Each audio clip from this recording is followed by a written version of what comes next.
নমস্কার বন্ধুরা, শেয়ার বাজার ও বিনিয়োগ চ্যানেলে আপনাদের স্বাগত। চলুন দেখে নেওয়া যাক 8ই সেপ্টেম্বর নিফটি কত দূর অবধি যেতে পারে। দেখুন, আমরা শুক্রবারের ভিউতে বলেছিলাম যে বাজারের অনেকগুলো লেভেল দিয়েছিলাম, যদিও সেই লেভেলের থেকেও খানিকটা নিচে এসেছিলো, যে 750 অবধি দেওয়া ছিল। যাই হোক, আমরা বলেছিলাম যে 845 যদি ভাঙে, 845 ব্রেক করে যদি উপর দিকে না যায় তাহলে সেল করতে হবে। সেল করলে প্রথম টার্গেট 740 এবং তার নিচে যদি চলে তাহলে 667 অবধি আসতে পারে, ম্যাক্সিমাম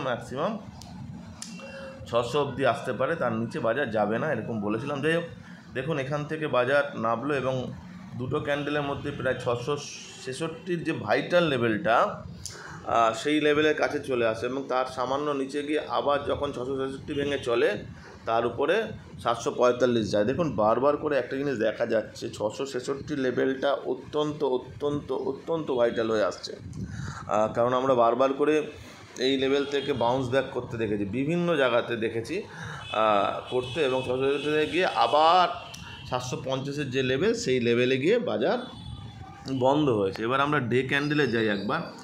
ডে ক্যান্ডেলে যদি দেখুন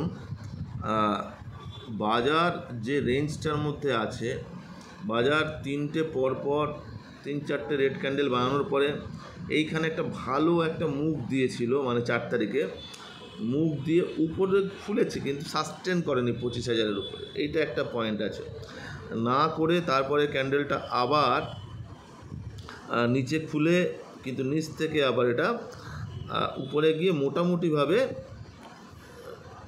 গ্রিনে বন্ধ হয়েছে। এখন কি হবে আমরা একটু দেখে নিই। দেখুন এই সপ্তাহে কিন্তু বাজার আবার চেষ্টা করবে এই 25,000-কে ব্রেক করার বা 25,000-এর উপরে বন্ধ হওয়ার। এটা একটা বড় জায়গা, কারণ 25,000-এর উপরে বাজারকে বন্ধ হওয়াটা বাঞ্ছনীয়। এবং আমরা বারবার করে বলেছি যে বাজারে যেমনই খবর আসুক না কেন, ফেস্টিভের সময় খুব একটা পড়ার জায়গা নেই বা পড়বে না বলেই বিশ্বাস, এটা আমরা বারবার করে বলেছি। এবং এখনও দেখুন বাজার কিন্তু সেরকম করেই দাঁড়িয়ে আছে, অনেকটা কিছু পতন কিন্তু হয়নি। যদিও অনেকে বলছে পতন হয়ে গেছে, কিচ্ছু হয়নি। বাজারে 25,000-এর কাছাকাছি বাজার আছে, এটাকে কখনোই বলা যায় না যে অনেকটা পড়েছে। যাই হোক, এবার যেটা বলার, দেখুন যদি বাজার কি করতে পারে। এখানে বাজার যদি ফ্ল্যাট খুলে যদি এটা 800 ব্রেক করে 24,800-এর উপরে যায় তাহলে হচ্ছে 850।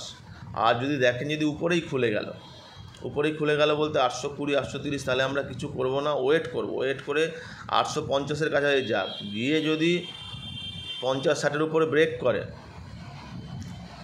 কিংবা 50-60-এর উপরেই খুললেও আমরা ওয়েট করব 15-20 মিনিট। যদি 850-এর উপরে বাজার খুলে যায় 60-এর উপরে, দেখবেন যে বাজার 845-50 ভাঙছে কিনা 9:30-টার পরে। আর যদি না ভাঙে, প্রাইস অ্যাকশন বানায় কিংবা দাঁড়িয়ে গিয়ে যদি ডে হাইটাকে ব্রেক করে, মানে 860 870 যাই ব্রেক করে, তাহলে প্রথম টার্গেট হবে 900 এবং 900-এর উপরে গেলে 950 থেকে 980 এই ভাইটাল লেভেলটা, তার উপরে বাজারকে দেখতে পাচ্ছে না। মানে আজকে কিন্তু বাজার কোনোভাবেই